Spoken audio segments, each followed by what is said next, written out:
Di video ini aku udah bahas sedikit tentang IUD dan ada beberapa di kolom komentar yang tanya.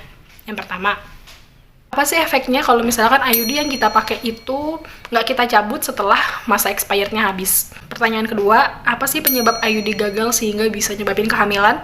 Ayo kita bahas. Teman-teman jangan lupa bahwa IUD itu bukan benda yang larut dalam tubuh. Jadi kalau misalkan kalian diemin di dalam tubuh, kalian nggak angkat IUD-nya, kalau udah lewat batas expired, terus kalian pikir ya udah nanti dia hilang sendiri. IUD yang non-hormonal maupun yang hormonal masing-masing memiliki efektivitas sendiri. Ada yang 3 tahun, 5 tahun, kan 10 tahun. Jelas kalau misalkan sudah lewat dari waktu tersebut, otomatis harus dicabut karena sudah tidak punya efektivitas untuk mencegah kehamilan. Bisa kebobolan ya. Coba dibayangin, kalau ada benda yang gak larut dalam tubuh, kondisinya udah kadaluarsa, terus kalian diemin aja. Otomatis banyak resiko kesehatan yang bisa terdampak pada tubuh kalian. Jangan lupa, IUD non-hormonal juga mengandung kandungan logam ataupun tembaga.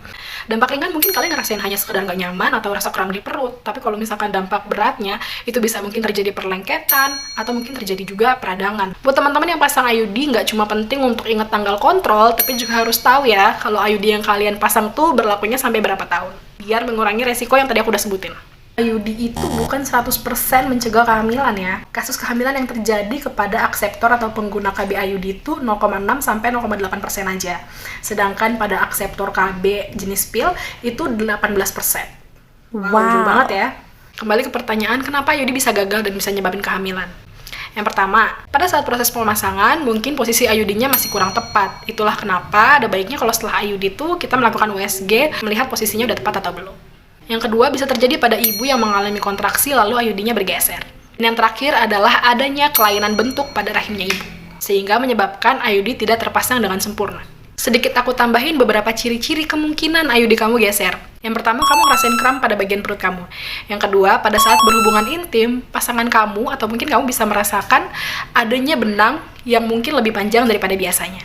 Yang ketiga, adanya perdarahan.